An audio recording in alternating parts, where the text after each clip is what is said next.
Alright, so the sound on this is probably not going to be fantastic because I'm using my built-in microphone. I just wanted to answer some questions that were sent to me last night. I planned on answering them last night, but I'm actually coming down with something. So first question that I got in my ask box was, do you think you'll get to post any voice acting recordings tonight? And the answer was no, as you can see.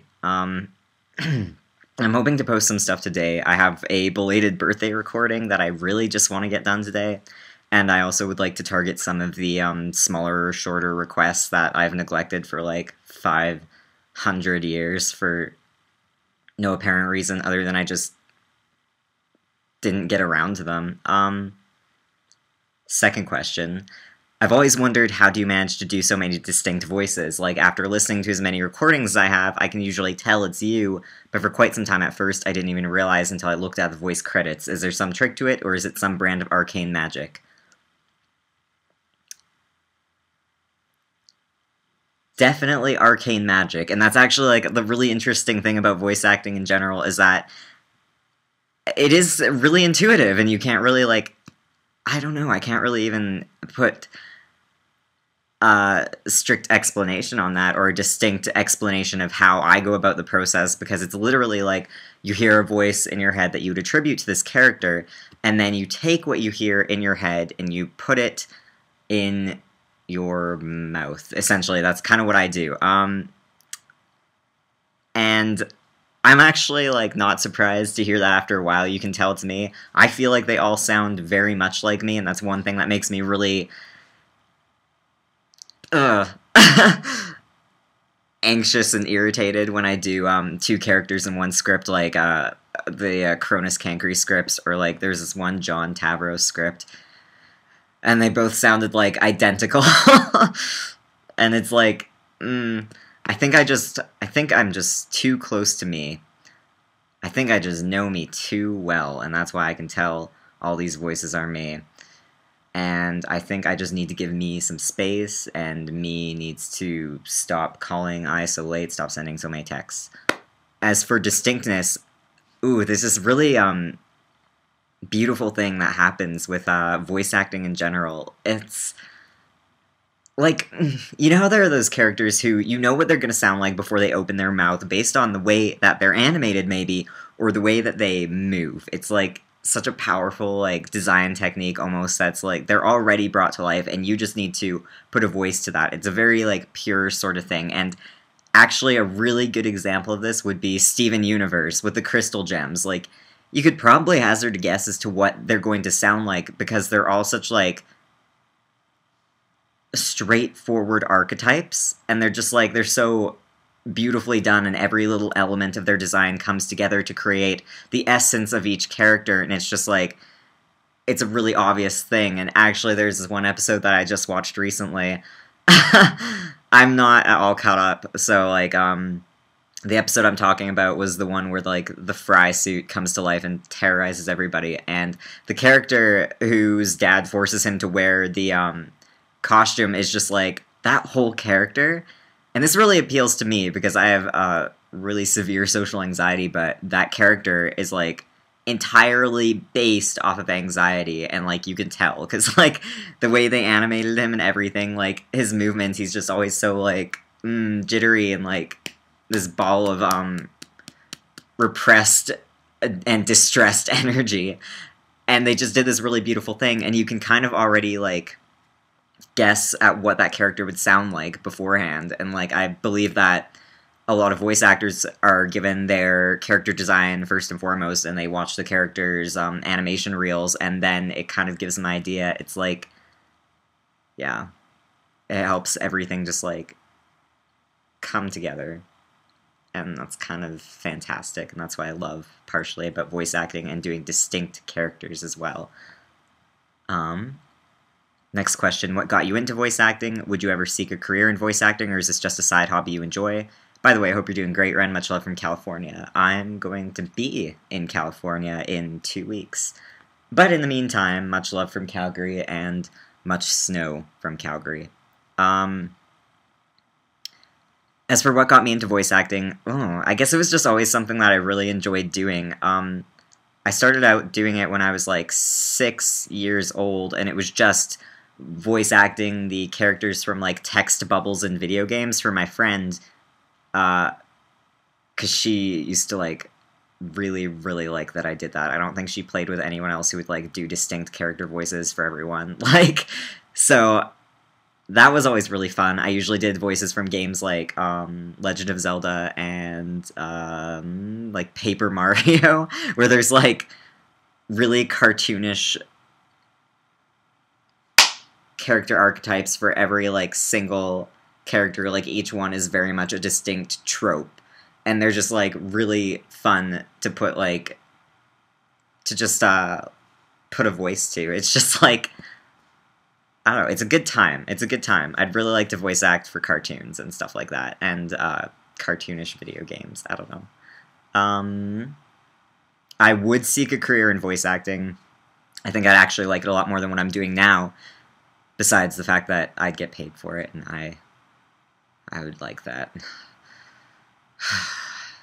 Yeah, that'd be great. And also because I'd really like to try out a like studio setting, and I think it'd be really great to almost have like peers to work with, whether they're directors, animators, voice actors. It'd just be really neat to like have other people to kind of like play off the energy of in that setting, and work with people who are just like so passionate and energized about what they do. And that's something I would really love to do for a living, for sure. Next question is, what kind of stuff do you use to record? Specifically, your preferred mic and editing program. I want pretty badly to do fandom VA stuff I think is polished enough to share, but the things I use to record always seem to be lacking. Also, hi. Hey, you know who you are. You're super cool, and you should definitely do fandom VA stuff. You'd be fantastic, and I'm super excited to hear it. I use Audacity to edit and record. I suck at editing really, really bad, so I pass off a lot of my editing to Supalexi, who volunteered to do it, and who is incredibly talented and fantastic. Audacity, I also use it to record, and it's pretty good for that. It's just like, it's a basic program, and a lot of people use it, so it's really easy to like find tutorials, it's really easy to share files, etc., etc. Free to download, Audacity. Do it. It's also got this like beautiful like mid-90s aesthetic. Yeah, who doesn't like that? As for my microphone, it's a Blue Yeti, and I can actually show it to you now, although it's wearing a mask, essentially.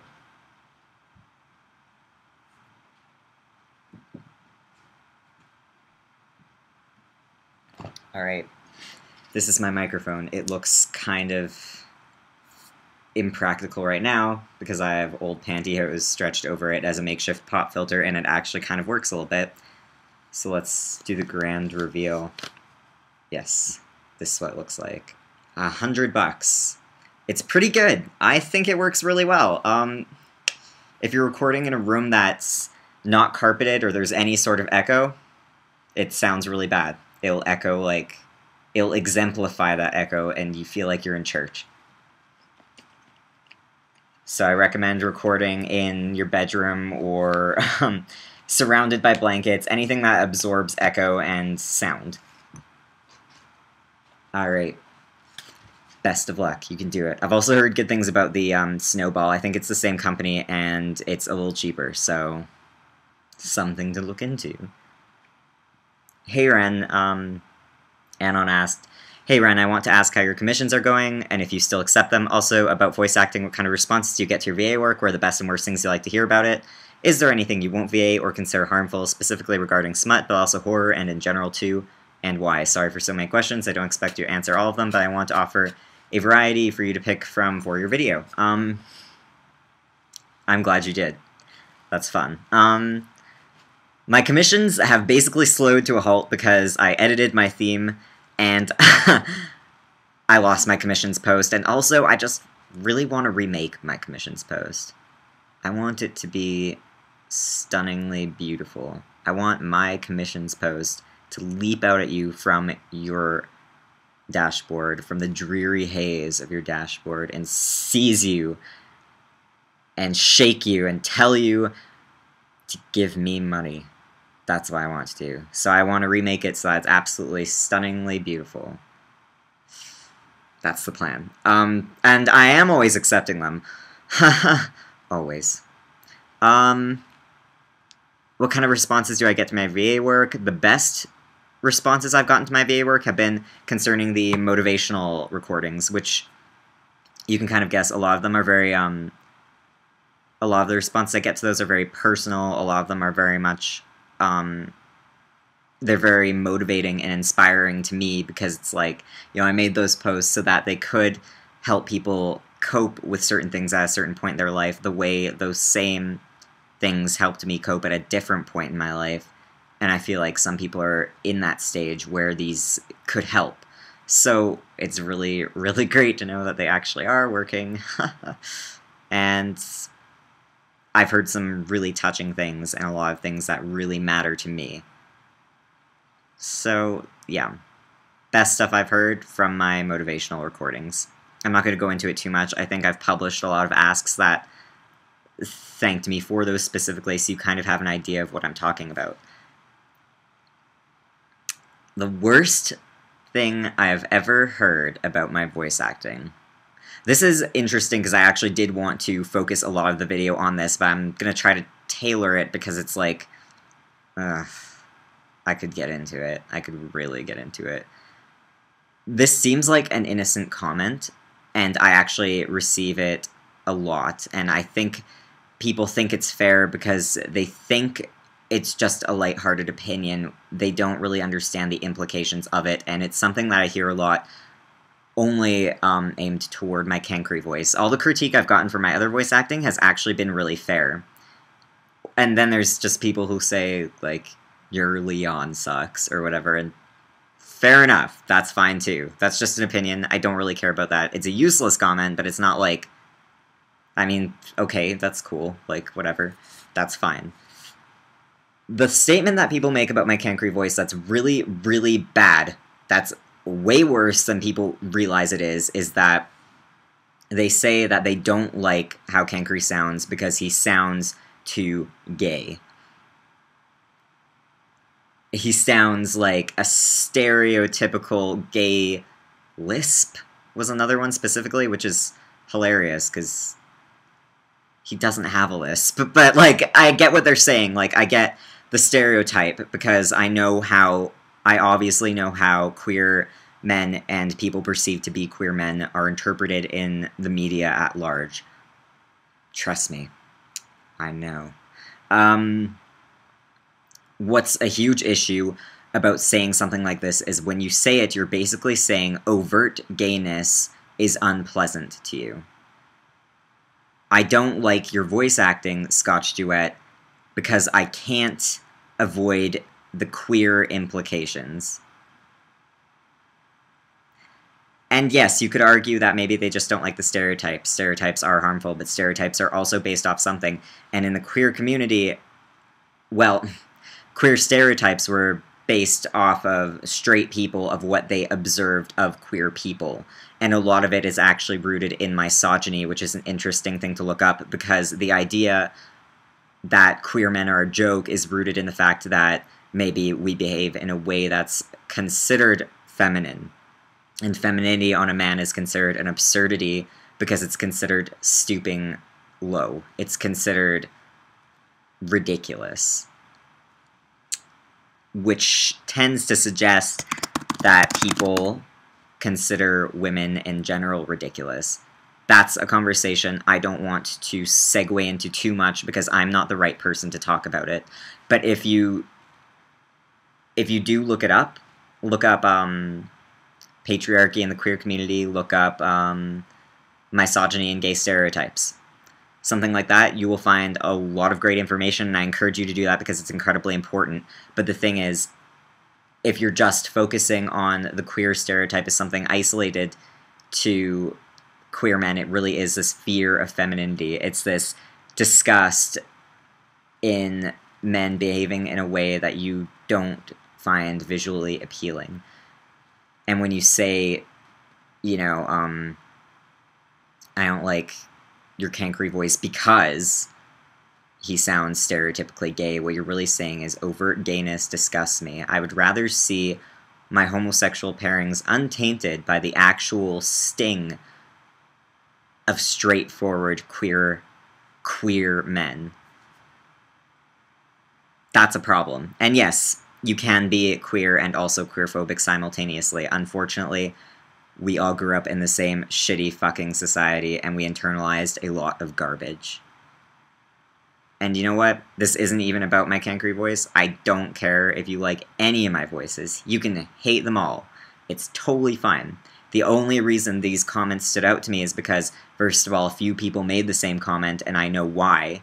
And second of all, that comment tears down a group of people that you don't necessarily have any say in how they behave, in how we behave. And part of also what bothers me about that is because I'm a queer man. So you saying that you think traits that are explicitly linked to queer men make something unpalatable is basically like you're saying I'm unpalatable to you. You know, if you want straight acting queer actors, you should probably go somewhere else.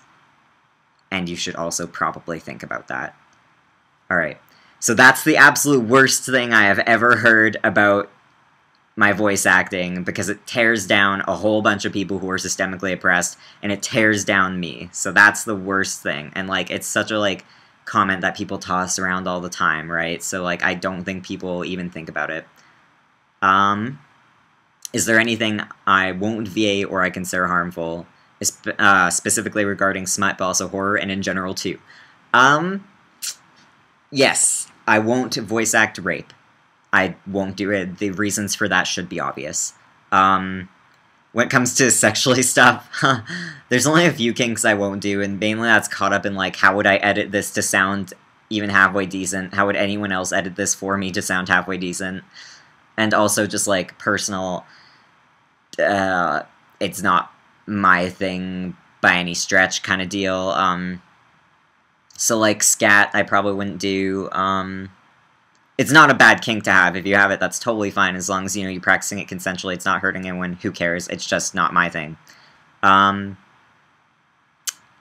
With horror, ooh, a lot of things in horror I consider incredibly harmful. That whole genre is just, like, an exploitative, over-sexualized, misogynistic, racist mess. It is. Every single horror movie ever, basically. Like, it's really hard to come up with examples that don't include something seriously shitty and exploitative. It really is.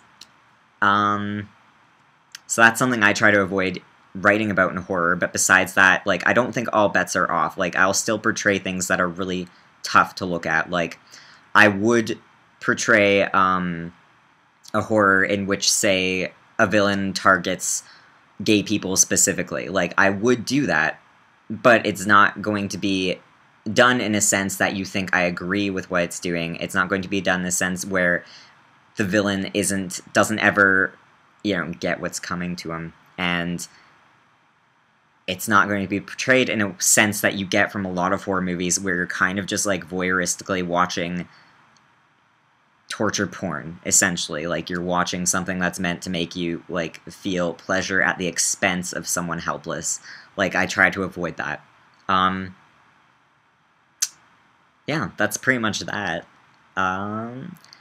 Next question. Have you ever received, Anon asked, have you ever received cynicism or accusations of having some sort of inclination or bias towards certain voice acting pieces in your voice acting work based on the fact that you're a queer intersex male? Oh my goodness, I'm sorry if that's an uncomfortable question or I got that wrong or phrased it poorly. Rereading it sort of sounds like I asked it maliciously, but I promise I didn't mean to make it sound so negative, and I apologize if any of it was offensive or upsetting in any way. Nope, you're good. Although I'm glad you added the disclaimer, because I think, like, a lot of people have probably asked me questions like that with malicious intent. I'm sure of it. I haven't actually ever had someone bring that up, but they were thinking it, probably. Maybe not. If they were, that would be a little weird, because I accept, like, almost every script that's tossed my way. So I can't really even show a bias because I've voiced pretty much everything that I've ever been offered. And I'm going to stop doing that, actually, and I think it's really important that I do because I do have a responsibility for what I put out into the world in terms of creative energy, in terms of everything. And I owe it to myself to be more choosy, and I owe it to other people who have placed a lot of trust in me. So I'm going to start being more choosy, and yeah, if I receive a script where, say, it's just a straightforward, like,